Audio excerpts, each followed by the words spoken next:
It's really a pleasure for me to be able to talk to you about Ben Graham. I've had some lucky days in my life, but one of the luckiest was in 1949 when I was 19 years old in Lincoln, Nebraska, and I picked up a copy of The Intelligent Investor.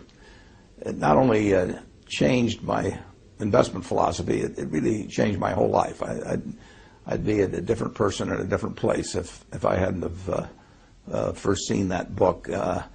I got a bedrock of investment philosophy that really hasn't changed ever since I read the book. I may embellish on it a little here and there, but it was Ben's ideas that sent me down the right path. And then a year or so later, I very belatedly applied to Columbia University, and Dave Dodd let me in, and I got to know Ben personally when he was my professor in the second semester there. And when I finished up, of course, I said I'd go to work for him for nothing, and he said I was overpriced, and he probably was right. But a few years later, I got a letter from him, and he said, next time you're in New York, I'd like to talk to you. And I made a point of being there about 24 hours later, and he offered me a job.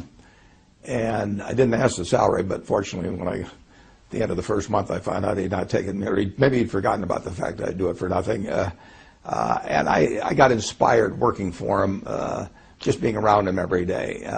And then we developed this friendship, which lasted until he died about 25 years later. So I really had a quarter of a century of experience with a marvelous man.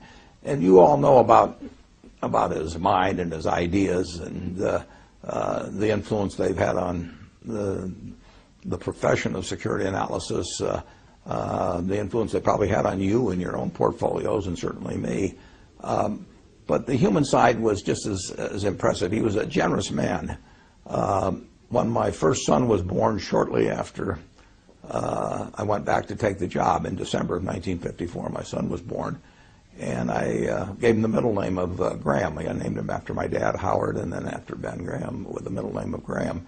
And Ben came over to our apartment in White Plains and gave me a camera and a movie projector. It was a lot different doing that sort of thing in those days. And so I could record what was happening with Howard Graham Buffett from virtually the moment he was born. A little later, I think my wife had said something to him about my lack of dancing ability or something, which was well justified.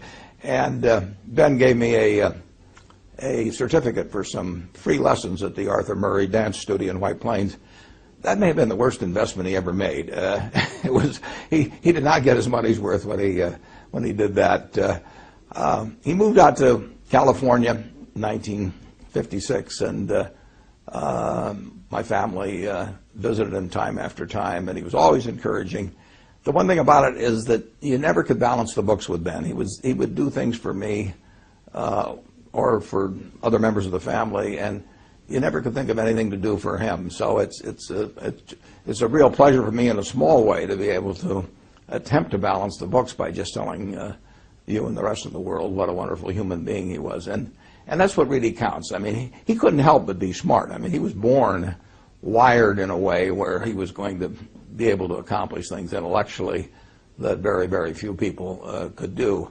And when you think about, particularly in the light of today's markets, think what a remarkable achievement it was to be writing a book in 1934, security analysis. Probably was writing it in 1932 and 3, and here was a man that had been devastated by the Depression and the stock market crash.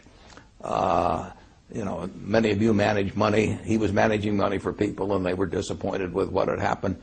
But he could see far enough out in the future that he still turned out this marvelous book in a dispassionate, very rational way, and not overwhelmed by the events of the previous couple of years. But he wrote a book where 75 or so years later, we're still reading it to learn new things every day. So it was a marvelous intellectual achievement. But again, that he couldn't help that. He was born with that brain. He didn't have to be the wonderful human being he was. I mean, he could have behaved in an arrogant manner or had a tone of superiority because he had to know he was smarter than 99.99% of the people around him.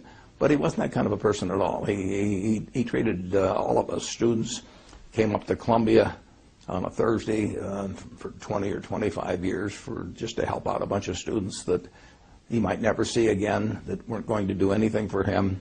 He was sharing knowledge that, in effect, was going to make them competitors. I bought some of the same stocks that Graham Newman was buying, his investment company, later on. I didn't buy them in very big quantities because they didn't have that kind of money.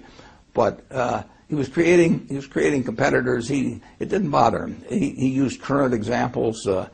We would sit there in class, and he would tell us about things that we never would have found on our own. But he was just a generous man in every way, and I was lucky to know him, and I hope you've gotten to know him a little bit through these comments.